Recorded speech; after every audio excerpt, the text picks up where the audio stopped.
Hello বন্ধুরা, welcome to Pallavi's beauty hub and lifestyle. কেমন আছো তোমরা সবাই? সকলকে সরস্বতী পুজোর অনেক শুভেচ্ছা, অভিনন্দন ও ভালোবাসা। বাইরের খাবার যতটা সম্ভব অ্যাভয়েড করছি, কিন্তু বেশ কিছুদিন দিয়ে খুব বিরিয়ানি খেতে ইচ্ছা করছিল, তাই আজ বাড়িতেই বানিয়ে ফেললাম। ফাস্টফুড খাওয়া কমিয়ে দিলেও আলু খাওয়াটা কিন্তু আমরা ছাড়তে পারিনি। বড় করে কাটা কয়েক পিস আলু লাল লাল করে ভেজে নিলাম। এবার কড়াতে সর্ষের তেল দিয়ে তাতে তেজপাতা আর সাদা জিরে ফোড়ন দিয়ে স্লাইস করে রাখা পেঁয়াজগুলো ব্রাউন হওয়া পর্যন্ত ভাজবো। আমি মাংস রান্না করার জন্য সবসময় সর্ষের তেল আর শুকনো লঙ্কাটাই ব্যবহার করতে ভালোবাসি, এতে মাংসের খুব সুন্দর রং হয়। নুন, হলুদ, কাশ্মীরি লঙ্কার গুঁড়ো, টক দই আর সামান্য সর্ষের তেল মাখিয়ে মাংসটা ম্যারিনেট করে রেখেছিলাম। পেঁয়াজ ভালোভাবে ভাজা হয়ে গেলেই তাতে এই ম্যারিনেট করে রাখা মাংসটা দিয়ে নাড়াতে থাকবো। টক দই দিয়ে ম্যারিনেট করে রাখার জন্য মাংসতে কোনো রকম স্মেল থাকবে না, আর মাংসটা খুব সফটও হবে আর খুব তাড়াতাড়ি সেদ্ধ হয়ে যাবে। হাই ফ্লেমে মাংসটা কষানোর পাশাপাশি এর একটা মশলা তৈরি করে নেব।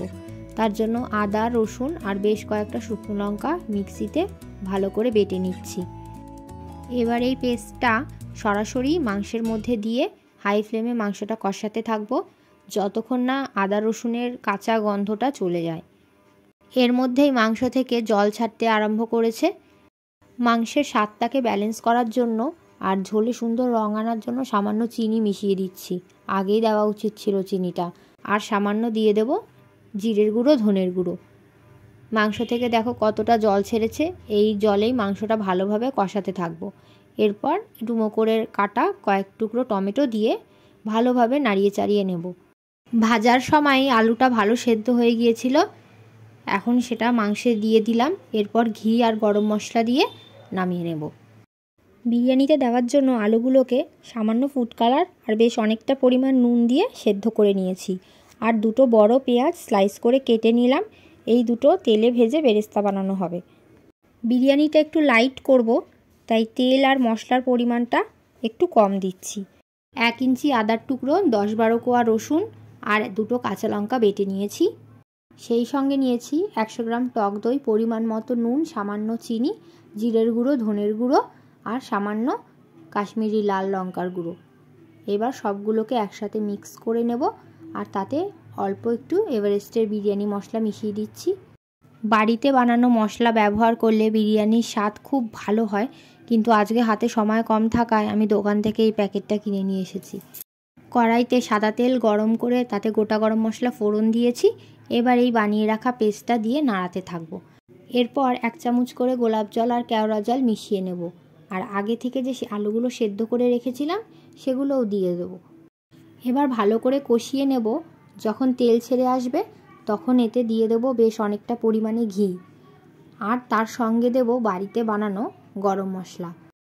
এবার আলু সমেত এই গ্রেভিটাকে যেই হাঁড়িতে বিরিয়ানি বানানো হবে তাতে ঢেলে নিলাম। আমি বিরিয়ানি বানানোর জন্য আদাব চাল ব্যবহার করেছি। ঘন্টা 2 মতো এই চালটাকে আগে ধুয়ে ভিজিয়ে রেখে দিয়েছিলাম। এবার বেশ অনেকটা পরিমাণ নুন দিয়ে ভাতটা সেদ্ধ করে নেব। পুরোপুরি নয়, 70% মতো হয়ে গেলেই নামিয়ে নিতে হবে।